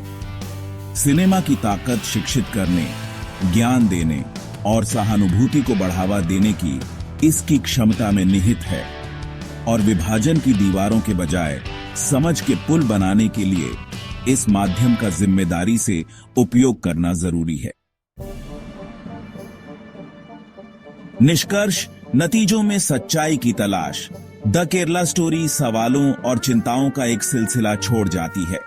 हालांकि फिल्म कट्टरता के खतरों और कमजोर लोगों के शोषण के बारे में जायज चिंताएं जताती है, लेकिन निराधार दावों और विभाजनकारी बयानबाजी पर इसकी निर्भरता इसकी विश्वसनीयता को कमजोर करती है। फिल्म को लेकर विवाद आलोचनात्मक सोच, मीडिया साक्षरता और जिम्मेदाराना कहानी कहने की जरूरत के महत्व पर प्रकाश डालता है। जैसे जैसे चीजें शांत होती हैं, रचनात्मक बातचीत में शामिल होना, गलत सूचनाओं को चुनौती देना और समुदायों के बीच समझ और सम्मान को बढ़ावा देना जरूरी है। तभी हम एक ऐसे समाज की ओर बढ़ सकते हैं जो सच्चाई, न्याय और अपने सभी नागरिकों की भलाई को महत्व देता है। शहर कभी सोता नहीं इसकी निराशा। इंस्पेक्टर कालिदास ये बात अच्छे से जानते थे। हजार अनकही कहानियों का बोझ उन पर था। हर केस उनकी रूह में एक नया दरार। उनकी अपनी जिंदगी शहर की अफरा तफरी का आईना थी, ड्यूटी और मायूसी का जाल। विद्या, उनकी पत्नी, एक दूर का तारा। उसकी रोशनी जो कभी एक उम्मीद थी, अब उपेक्षा से धुंधली पड़ गई थी। कालिदास शहर के गम में डूब रहे थे। पति कैसे बनते हैं ये भूल गए थे। हर अनसुलझा केस, उनकी शादी के ताबूत में एक और कील। वो अपनी ही वर्दी के कैदी थे। कॉल सुबह होने से ठीक पहले आई। एक महिला ठंडे फुटपाथ पर पड़ी थी। एक और जिंदगी खत्म, एक और परिवार बिखर गया। कालिदास घटनास्थल पर पहुंचे। उनकी आंखें पहले से ही थकी हुई थीं। इमारत एक बेजान पत्थर का खंभा उन पर मंडरा रहा था। छत पर एक अकेली कुर्सी खामोश गवाह की तरह रखी थी। आत्महत्या? शायद, लेकिन कुछ गड़बड़ लग रही थी। महिला की आंखें बेरहम आसमान को देख रही थीं। कोई जवाब नहीं, बस शहर की ठंडी बेरुखी। कालिदास ने सैंपल इकट्ठे किए, अपनी रूह खोते शहर में एक मनहूस रस्म। दूसरी मौत तेजी से आई, जैसे कोई शिकारी अपने शिकार का पीछा कर रहा हो। एक और महिला, एक और ऊंचाई से गिरना। इस बार सुरक्षा कैमरों ने उसके आखिरी पलों की एक झलक दिखाई। वो अकेली थी, हमेशा अकेली। सीसीटीवी फुटेज ने परछाइयों में जीती एक जिंदगी का खुलासा किया। जिम, काम, फोन कॉल्स, एक दूर पति, एक बच्चे की अधूरी चाहत, एक उलझती जिंदगी। कालिदास उसके लैपटॉप की डिजिटल दुनिया में उतरे। वहां उन्हें वो मिला, ब्लू व्हेल, एक खतरनाक खेल जो कमजोर लोगों का शिकार करता है। आखिरी टास्क, आत्महत्या या था। केसियों का बोझ कालिदास पर था। उन्होंने बोतल की तली में सुकून ढूंढा, कड़वा तरल शांति का एक घटिया विकल्प। विद्या उन्हें देखती रही, उसका दिल टूट रहा था। तुम अपने साथ ऐसा क्यों करते हो? उसकी आवाज उनके बीच बढ़ती खाई में खोई एक फुसफुसाहट थी। हमारे साथ? लेकिन कालिदास के पास कोई जवाब नहीं था, बस अंदर का खालीपन। सुधा, विद्या की दोस्त, ने उसकी आंखों में दर्द देखा। उसे समय दो, उसने सलाह दी। उसकी आवाज में समझ थी, लेकिन समय एक ऐसी विलासिता थी जो कालिदास बर्दाश्त नहीं कर सकते थे। जान जोखिम में थी। भाग 5, संघर्ष के निशान। फॉरेंसिक रिपोर्ट आई, ठंडे दस्तावेज जिसमें खौफनाक विवरण थे। दूसरे शिकार के नाखूनों ने एक अलग कहानी बताई। ईंट के छोटे टुकड़े, गहराई में धंसे हुए, संघर्ष के निशान। आत्महत्या अब एक सवालिया निशान थी। कोई उसके साथ उस छत पर था, कोई जो उसे चुप कराना चाहता था। ब्लू व्हेल, कालिदास को एहसास हुआ, एक धुआं था, एक क्रूर मोड़। केस अब सिर्फ उनके डेस्क पर एक और फाइल नहीं थी, यह एक पहेली बॉक्स था। हर टुकड़ा एक सुराग था जो एक हत्यारे की ओर ले जा रहा था, जो साफ नजरों के सामने छिपा था। विद्या की जिंदगी जो कभी अनुमानित थी, अब एक बेचैनी से घिरी हुई थी। हर रात जब अंधेरा छा जाता, उसकी बेचैनी और बढ़ जाती। उसे ऐसा लगता जैसे कोई उसकी हर हरकत पर नजर रख रहा हो। एक युवक नीचे के खाली कमरे में आ गया था। वह हमेशा चुपचाप आता और जाता, जैसे कि वह किसी को देखना नहीं चाहता हो। उसकी हरकतें रहस्यमयी थीं और उसकी उपस्थिति ने विद्या को असहज कर दिया था। उसकी आंखों में एक अजीब तीव्रता थी। उसकी मुस्कान कभी उन तक नहीं पहुंचती थी। उसकी आंखों में एक गहराई थी जो विद्या को डराती थी। वह हमेशा एक अजीब सी मुस्कान के साथ देखता था, जैसे कि वह कुछ छुपा रहा हो। वो अजीब घंटों में रहता था। उसकी मौजूदगी उसके जाने के बाद भी एक साया की तरह बनी रहती थी। विद्या को ऐसा लगता था जैसे वह हर समय उसके आसपास हो, उसकी हर हरकत पर नजर रख रहा हो। विद्या को हर बार जब वो उसे देखता था तो उसकी रीढ़ में ठंडक दौड़ जाती थी। उसकी आंखों में एक अजीब सी चमक थी जो विद्या को और भी डराती थी। वह हर बार उसकी नजरों से बचने की कोशिश करती, लेकिन असफल रहती। एक एहसास जिसे वो समझा नहीं सकती थी। उसे ऐसा लगता था जैसे कुछ बहुत गलत हो रहा हो, लेकिन वह इसे शब्दों में बयां नहीं कर पाती थी। उसकी बेचैनी दिन ब दिन बढ़ती जा रही थी। सुधा ने उसकी चिंताओं को खारिज कर दिया। उसने कहा कि यह सब उसके मन का वहम है और उसे इस पर ध्यान नहीं देना चाहिए, लेकिन विद्या के लिए यह सब कुछ असली था। तुम कालिदास के काम को खुद पर हावी होने दे रही हो, उसने कहा।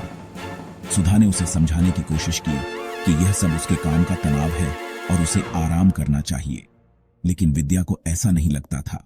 लेकिन विद्या इस एहसास को दूर नहीं कर सकी कि कुछ बहुत गलत था, और वो सही थी। उसकी छठी इंद्री उसे सचेत कर रही थी कि कुछ भयानक होने वाला है। वह जानती थी कि उसे इस रहस्य का पता लगाना होगा, चाहे कुछ भी हो जाए।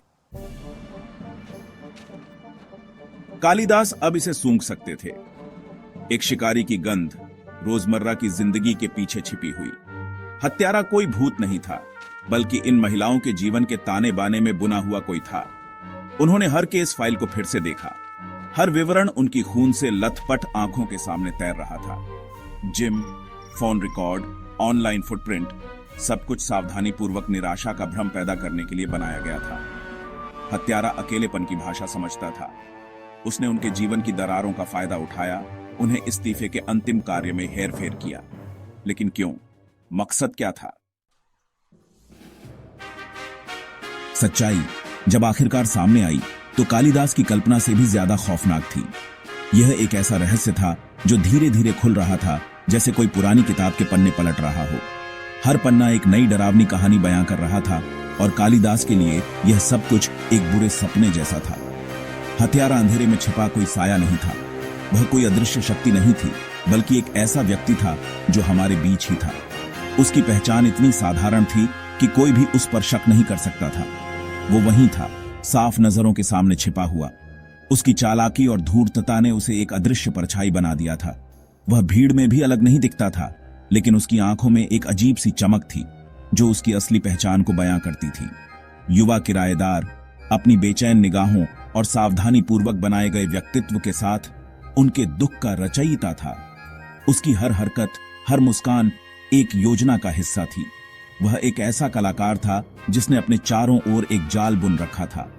उसने उनके जीवन में अपना रास्ता बना लिया था, एक सांप जो आखिरी झटका देने से पहले सांत्वना देता था। उसकी चालें इतनी महीन और सटीक थीं कि कोई भी उसे पकड़ नहीं सकता था। वह धीरे धीरे उनके विश्वास को जीत रहा था, और फिर अचानक से उसने अपना असली रूप दिखाया। उसका मकसद न्याय की एक विकृत भावना, सामाजिक गलतियों की विकृत धारणा से प्रेरित। वह खुद को एक न्यायाधीश मानता था जो समाज की गलतियों को सुधारने के लिए आया था, लेकिन उसका न्याय एक विकृत और खतरनाक रूप ले चुका था। वो खुद को एक मुक्तिदाता के रूप में देखता था, इन महिलाओं को उनके दुखी विवाह की बेड़ियों से मुक्त करता था।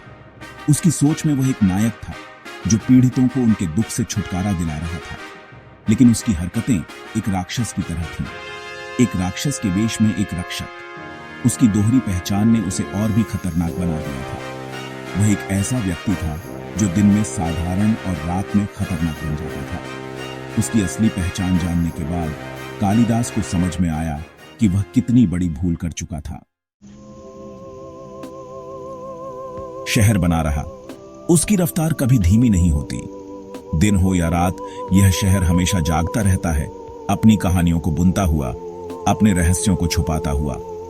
उसके कंक्रीट के आलिंगन में फैले अंधेरे का एक खामोश दर्शक। इन गलियों में छुपे हुए हैं अनगिनत राजा जो कभी उजागर नहीं होते। कालिदास ने अपने राक्षस को पकड़ लिया था, लेकिन यह जीत आसान नहीं थी। हर दस्तावेज, हर सुराग उसे एक नई दिशा में ले जाता था, लेकिन केस के निशान गहरे थे। एक और जीत, उसकी आत्मा पर मैल की एक और परत। हर तस्वीर, हर सबूत उसे और गहराई में धकेलता था।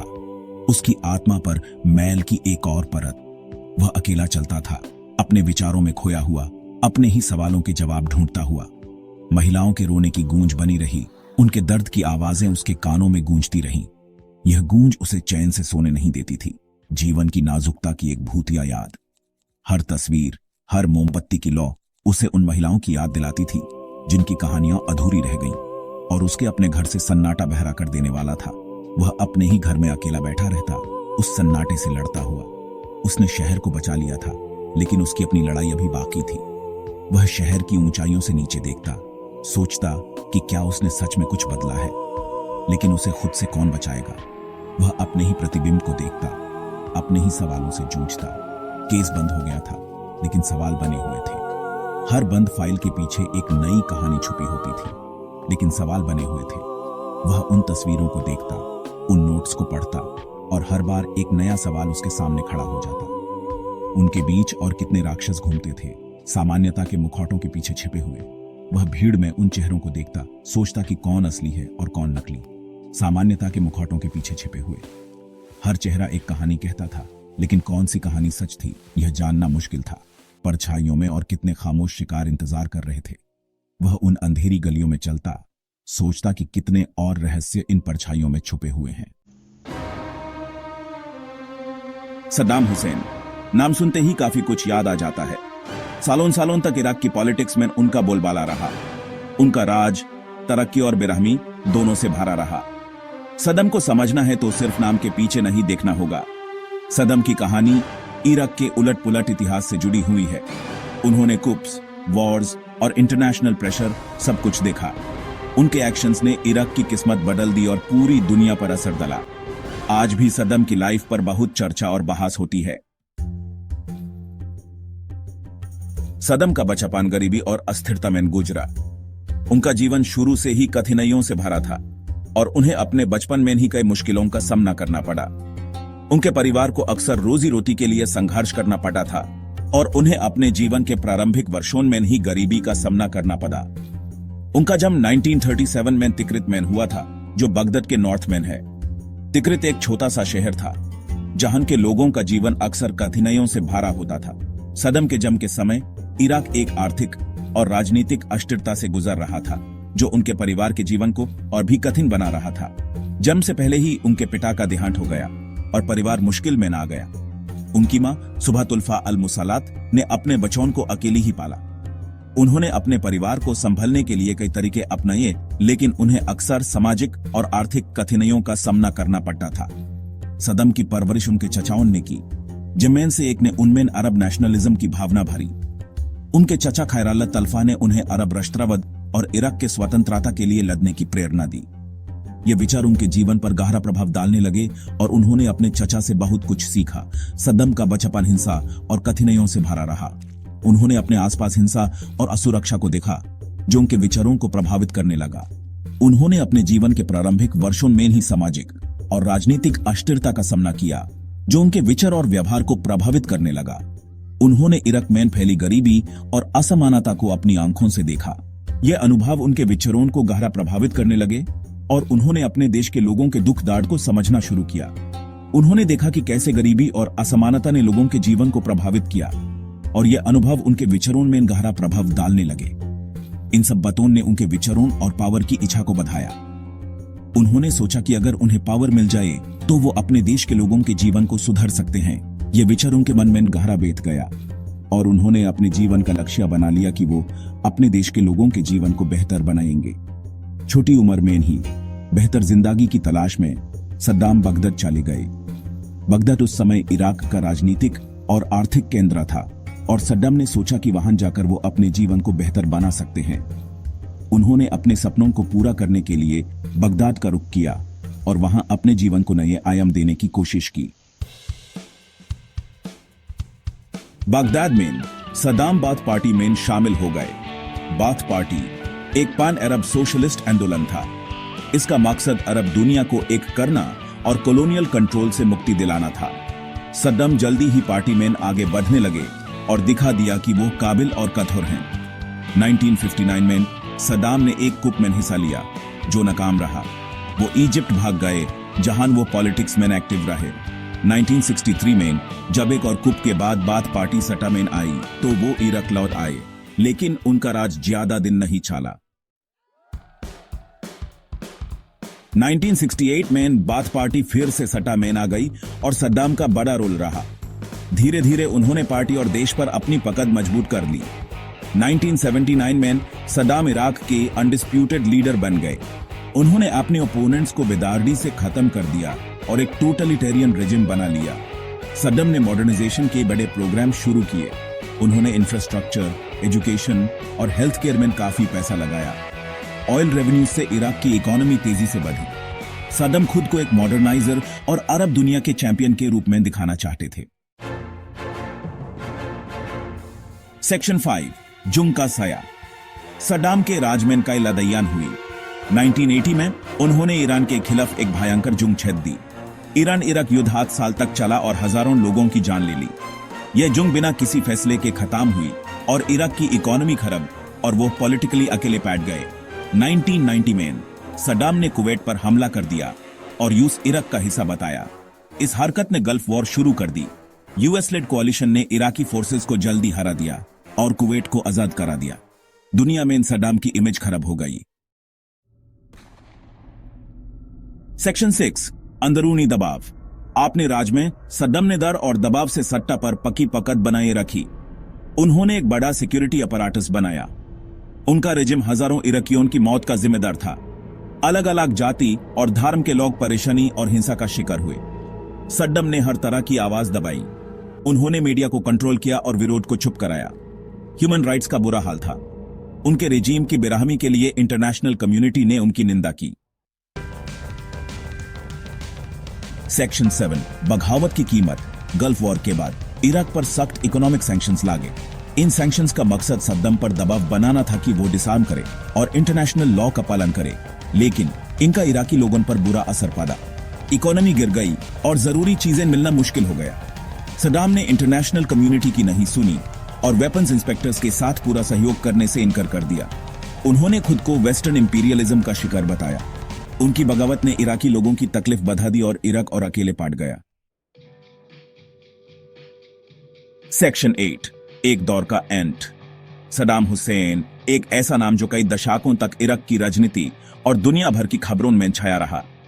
एक ऐसा शख्स जो अपने शासन के दौरान न सिर्फ इराक पर राज किया बल्कि अपने कठोर और विवादास्पद फैसलों के लिए भी जाना गया। 2003 में यूएस लेड हमले ने सद्दाम के रेजिम को गिरा दिया। यह हमला इराक के मैस डिस्ट्रक्शन वेपन्स के खतरे को खत्म करने के नाम पर किया गया था। बगदाद के आसमान में बॉम्बरी और सड़कों पर टैंक्स ने एक नए युग की शुरुआत की। सद्दाम छिप गए पर बाद में पकड़े गए। उन्हें एक गुफा से पकड़ा गया जहां वो अपने अंतिम दिन गुजार रहे थे।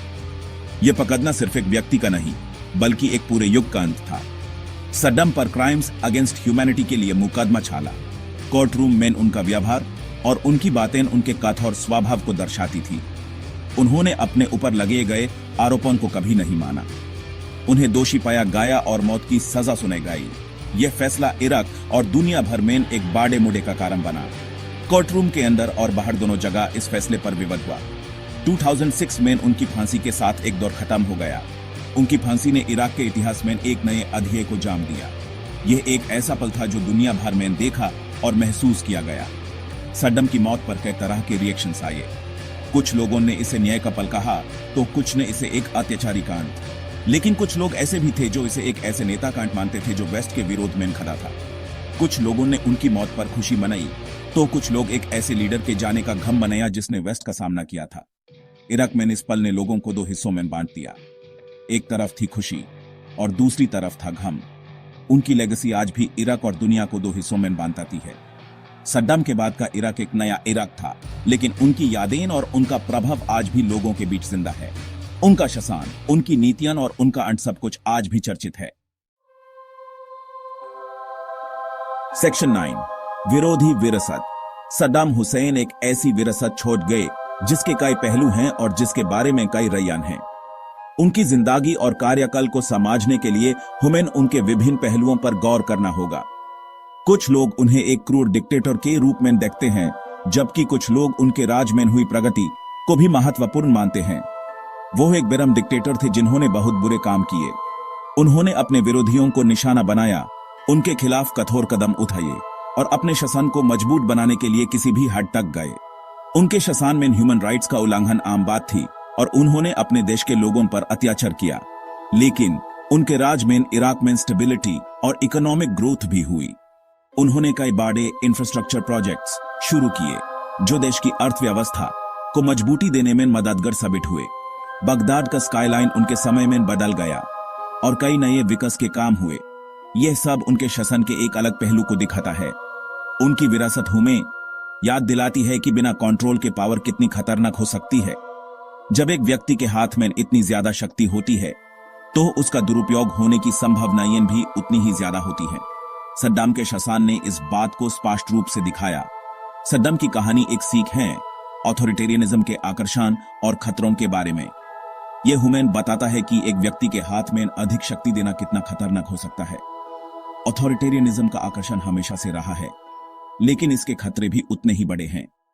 यह हुमैन ह्यूमन राइट्स, डेमोक्रेसी और कानून के राज की अहमियत बताती है। जब तक हम इन मूल्यों को नहीं समझेंगे, तब तक हम अपने समझ को एक सही दिशा में नहीं ले जा सकते। सद्दाम के शासन ने हुमैन ये सीख दी कि डेमोक्रेसी और ह्यूमन राइट्स कितने महत्वपूर्ण हैं। सद्दाम की जिंदगी और विरासत को समझना आज के मिडिल ईस्ट की समस्याओं को समझने के लिए जरूरी है। उनके शासन का प्रभाव आज भी देखने को मिलता है और उनकी विरासत को समझने से हम आज के समय में बेहतर फैसले ले सकते हैं। ये हुमैन ये भी बताता है कि इतिहास से सीखना कितना महत्वपूर्ण है। 9/11 एक भयंकर दिन जिसने दुनिया को बदल दिया। सुबह बखैर और आपका शुक्रिया हमारे साथ जुड़ने के लिए। आज हम एक ऐसे दिन को याद करते हैं जिसने हिस्ट्री का रुख बदल दिया। एक ऐसा दिन जिसने हमारी जिंदगियों पर एक गहरा और डीरपा असर छोड़ा। 11 सितंबर 2001 को दहशतवर्दों ने अमेरिका पर हमला किया, जिसके नतीजे में हजारों बेगुनाह लोग हलाक हुए और दुनिया हमेशा के लिए बदल गई। इस वीडियो में हम इस दिन के वाकयात का जायजा लेंगे, उनके असरात को समझने की कोशिश करेंगे और सबसे अहम बात यह है कि हम उन सबक को याद रखेंगे जो हमने 9/11 से सीखे हैं। सुबह 8:46 पर एक खूबसूरत नीले आसमान वाले दिन अमेरिकन एयरलाइंस की फ्लाइट 11 बॉस्टन से लॉस एंजलिस जा रही थी। न्यूयॉर्क सिटी में वर्ल्ड ट्रेड सेंटर के उटारी टावर से टकरा गई। इस टक्कर की ताकत ने शहर और दुनिया भर में शॉकवेव्स भेज दी। सिर्फ 17 मिनट बाद 9:03 पर यूनाइटेड एयरलाइंस की फ्लाइट 175 जो बॉस्टन से भी लॉस एंजलिस जा रही थी, वर्ल्ड ट्रेड सेंटर के दक्षिणी टावर से टकरा गई। इस बार टक्कर को लाखों लोगों ने सीधा टेलीविजन पर देखा। शक की कोई गुंजाइश नहीं थी, अमेरिका पर हमला हो रहा था। दुनिया दहशत से देखती रही क्योंकि दोनों टावर आग की लपेट में आ गए। धुआं, मलबा और चीखों पुकार से हवा गूंज रही थी। फायर फाइटर्स अपनी जान खतरे में डालकर जलते हुए टावरों में घुस गए ताकि फंसे हुए लोगों को बाहर निकाला जा सके। इन लम्हों में बहादुरी और खुदगर्जी की बेशुमार कहानियां सामने आई। अजनबी एक दूसरे की मदद के लिए आगे बढ़े, अपनी जानों को खतरे में डालकर दूसरों को बचाने की कोशिश की। जबकि दुनिया अभी तक वर्ल्ड ट्रेड सेंटर पर हुए हमलों से संभल ही रही थी कि 9:37 पर एक और खौफनाक खबर आई।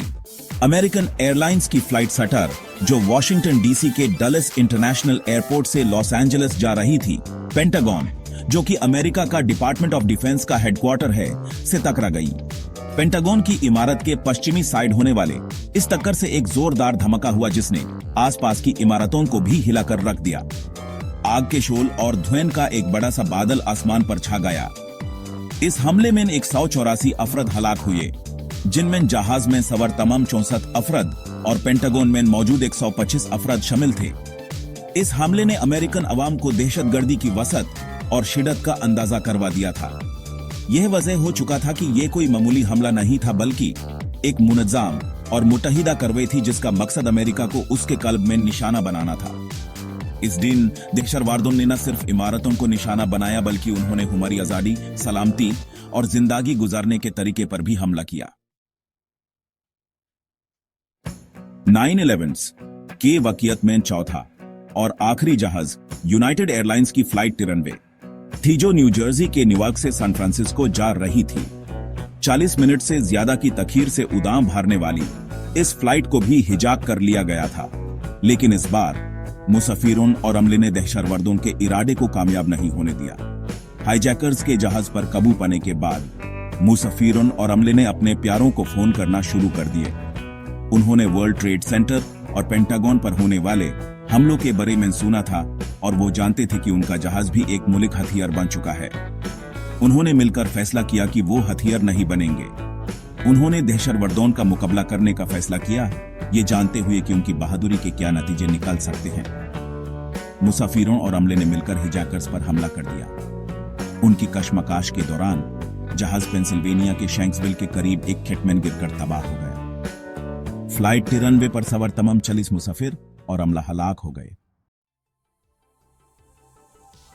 जब दुनिया फ्लाइट रनवे की खबर सुन रही थी, न्यूयॉर्क सिटी में एक और अलमनक मंजर देखने को मिला।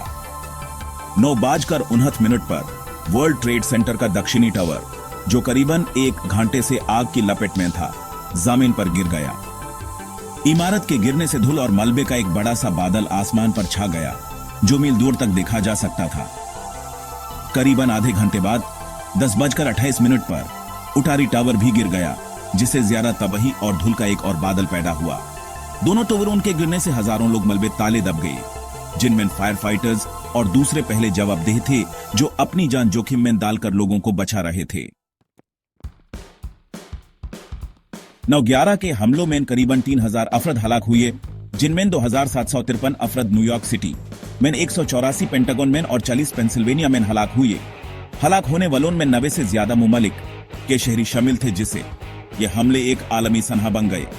हलाक होने वालों में fire fighters, police officers, paramedics और दूसरे पहले जवाबदेह शामिल थे, जो अपनी जान खतरे में डालकर दूसरों को बचा रहे थे। उनकी कुर्बानी और बहादुरी को कभी फरामोश नहीं किया जाएगा। इन हमलों से होने वाला मईशी नुकसान अरबों डॉलर तक पहुंच गया। वर्ल्ड ट्रेड सेंटर का कॉम्प्लेक्स मुकम्मल तौर पर तबाह हो गया और आसपास की इमारतों को भी शदीद नुकसान पहुंचा। पेंटागन को भी बड़े पैमाने पर नुकसान पहुंचा और इसकी मरम्मत में कई साल लग गए। 9/11 के हमलों के फौरन बाद अमेरिकन हुकूमत ने इन हमलों की जिम्मेदारी अलकायदा नाम की दहशतगर्द तंजीम पर आयद कर दी, जिसकी रहनुमाई ओसामा बिन लादेन कर रहा था। अलकायदा ने इन हमलों का जवाब पेश करते हुए कहा कि यह अमेरिका की मशरिक़ वुस्ता में पॉलिसीज, बशमूल इजराइल की हिमायत और खालिज रियासतों में अमेरिकन फौजी मौजूदगी की वजह से किए गए। बिन लादेन, जो एक अमीर सऊदी शहरी था, ने 1980 की दहाई में अफगानिस्तान में सोवियत यूनियन के खिलाफ जंग के दौरान अलकायदा की बुनियाद रखी थी। सोवियत यूनियन की शिकस्त के बाद बिन लादेन ने अमेरिका को अपना हदफ बना लिया, जिसे वो इस्लाम का दुश्मन समझता था। 9/11 के हमले अलकायदा की तरफ से किए गए सबसे मुहलिक और हाई प्रोफाइल हमले थे। 9/11 की हमलों ने अमेरिका को गहरे सादमे और गुस्से में मुब्तला कर दिया। सदर जॉर्ज डब्ल्यू बुश ने इन हमलों को सीधा जंग का अमल करार दिया और दहशतगर्दी के खिलाफ आलमी जंग का ऐलान किया। अमेरिका ने अफगानिस्तान पर हमला करके इस जंग का आगाज किया, जहां तालिबान की हुकूमत ने ओसामा बिन लादेन और अलकायदा को पनाह दे रखी थी। तालिबान हुकूमत का तख्ता उलट दिया गया और बिन लादेन अफगानिस्तान से फरार होने में कामयाब हो गया। दहशतगर्दी के खिलाफ जंग ने अमेरिका को अरबों डॉलर का नुकसान पहुंचाया और हजारों अमेरिकन फौजी हलाक हुए। इस जंग के नतीजे में मशरिक़ वुस्ता में अदम इस्तेहकाम पैदा हुआ और दहशतगर्द गिरोहों को मजबूत होने का मौका मिला। 9/11 के हमलों ने न सिर्फ अमेरिका बल्कि पूरी दुनिया पर गहरे और दीरपा असरात मुरतब किए। इन हमलों ने आलमी सियासत, मीशत और कल्चर को बदल दिया। इन हमलों के फौरन बाद दुनिया भर में यकसान तौर पर हमदर्दी और यकजहती का इजहार किया गया। बहुत से मुमालिक ने अमेरिका के साथ दहशतगर्दी के खिलाफ जंग में शमूलियत इख्तियार की और अलकायदा के खिलाफ कार्रवाइयों में मदद फराहम की। ताहम 9/11 के हमलों ने अमेरिका और इस्लामी दुनिया के दरमियान तलाकात को भी पेचीदा बना दिया। बहुत से मुसलमानों ने महसूस किया कि उन्हें इन हमलों का गलत तौर पर जिम्मेदार ठहराया जा रहा है और उनके खिलाफ इम्तियाजी सुलूक किया जा रहा है। 9/11 के हमलों के बाद दुनिया भर में सिक्योरिटी एहतियातान में जबरदस्त इजाफा हुआ, जिसका मकसद मुस्तकबिल में होने वाले हमलों को रोकना था। इन एहतियातान में सबसे अहम हवाई सफर में सिक्योरिटी को सख्त करना था। अमेरिका में ट्रांसपोर्टेशन सिक्योरिटी एडमिनिस्ट्रेशन TSA कायम की गई, जिसे हवाई अड्डों पर सिक्योरिटी का जिम्मेदार बनाया गया। TSA ने नई स्क्रीनिंग टेक्नोलॉजीज मुतारिफ करवाई, जिनमें फुल बॉडी स्कैनर और एडवांस्ड इमेजिंग टेक्नोलॉजी शामिल है। मुसाफिरों को अब अपने जूते उतारने और अपने सामान की जांच करवाने की जरूरत थी। हवाई जहाजों के कॉकपिट को भी ज्यादा महफूज बनाया गया।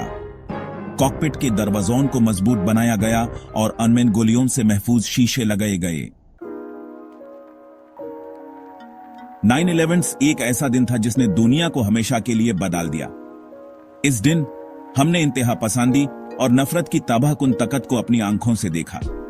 इस दिन हमने इंसानी जानों के ज़यान का दुख और गम महसूस किया और इस दिन हमने बहादुरी, हमदर्दी और यकजहती की मिसालों को भी देखा। 9/11 के हमलों ने हमें बहुत से अहम सबक सिखाए। इनमें से एक सबक यह था कि दहशतगर्दी की कोई सरहद नहीं होती। यह दुनिया के किसी भी कोने में किसी भी वक्त हमला कर सकती है। यह किसी भी मजहब, नस्ल या कौमियत से ताल्लुक नहीं रखती। दहशतगर्द वो लोग हैं जो तशद्दुद और खौफ को अपने मकसद के हुसूल के लिए इस्तेमाल करते हैं। 9/11 से कौमी सनहा था, लेकिन यह कौमी इत्तेहाद का दिन भी था। इस दिन अमेरिकन अवाम एक साथ खड़े हुए और उन्होंने दुनिया को दिखाया कि दहशतगर्द हमें तोड़ नहीं सकते। आज जब हम 9/11 के 20 साल मुकम्मल होने पर इन वाकयात को याद करते हैं, तो हमें उन तमाम लोगों को याद रखना चाहिए जिन्होंने अपनी जानें कुर्बान की। उन लोगों के परिवारों से हमदर्दी करनी चाहिए जिन्होंने अपने प्यारों को खोया, और उन तमाम लोगों का शुक्रिया अदा करना चाहिए जो हमारे मुल्क और दुनिया को महफूज बनाने के लिए काम कर रहे हैं। 9/11 हमें याद दिलाता है कि जिंदगी कीमती है और हमें इसे ज़या नहीं करना चाहिए। यह हमें यह भी याद दिलाता है कि हमें एक दूसरे के साथ प्यार, हमदर्दी और रवादारी का सुलूक करना चाहिए। साल था 1290 ईसा पूर्व। यह वह समय था जब मिस्र की सभ्यता अपने चरम पर थी और फिरौन का शासन अटूट और अडिग था। नील नदी पर सूरज की तपिश पड़ रही थी। उसकी गर्मी मिस्र की सुनहरी रेत से टकराकर वापस आ रही थी। नील नदी, जो जीवन का स्रोत थी, अब एक जलती हुई धारा की तरह प्रतीत हो रही थी। भुला दिए गए देवताओं और शक्तिशाली फिरौनों के स्मारक पूरे देश में फैले हुए थे।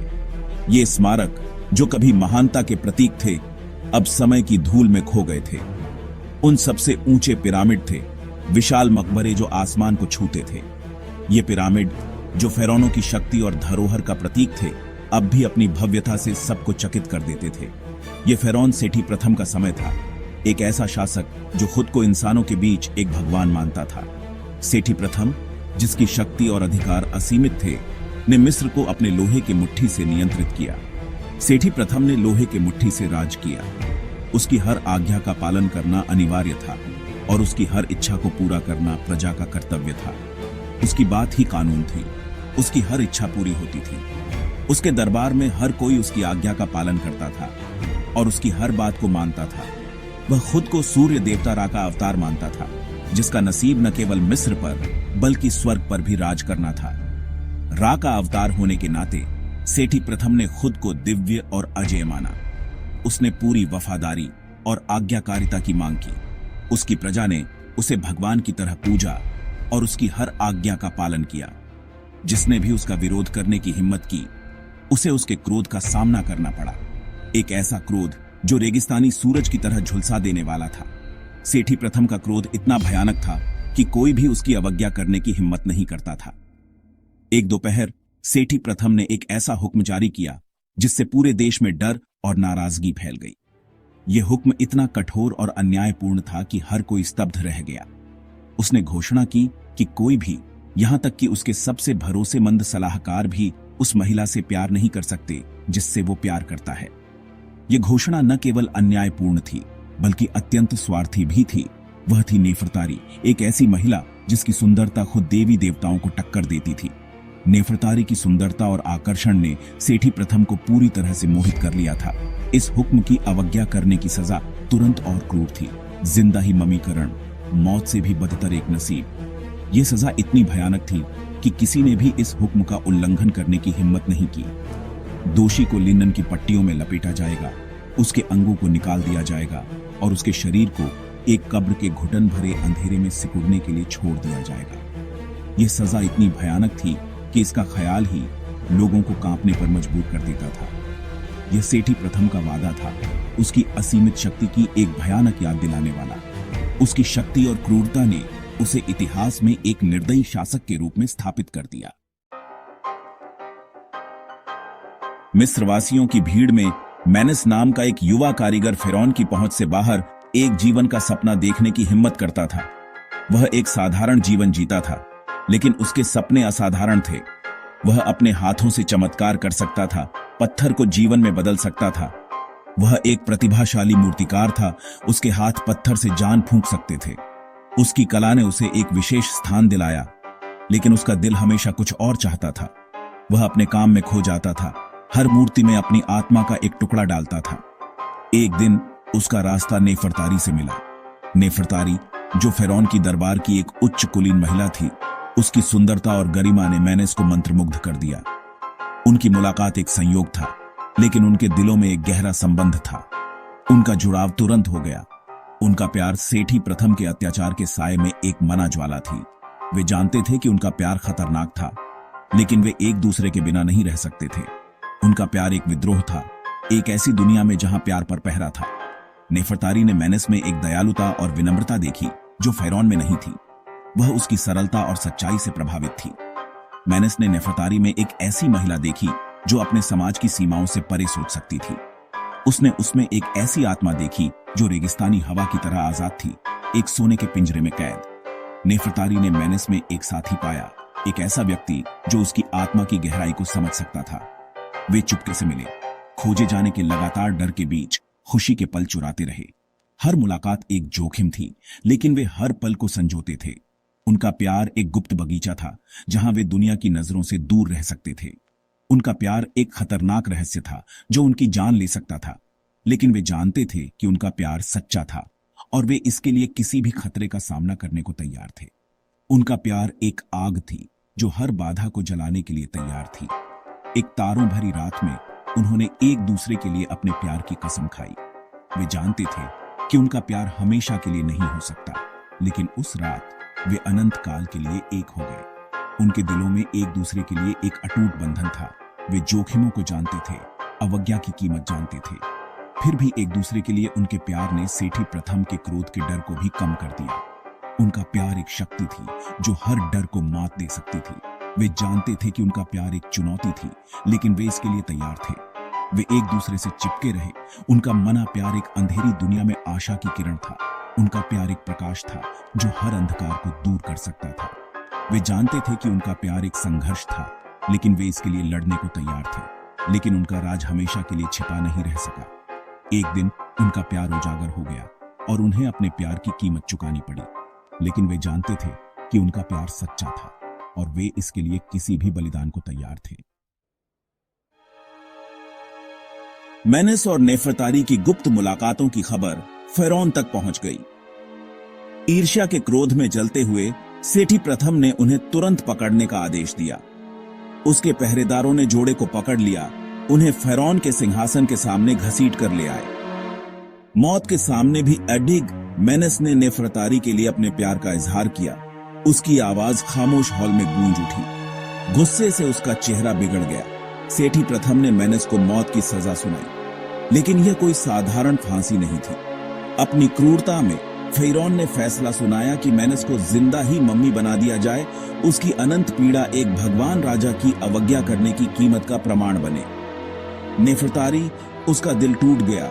उसे भयानक अनुष्ठान देखने के लिए मजबूर किया गया।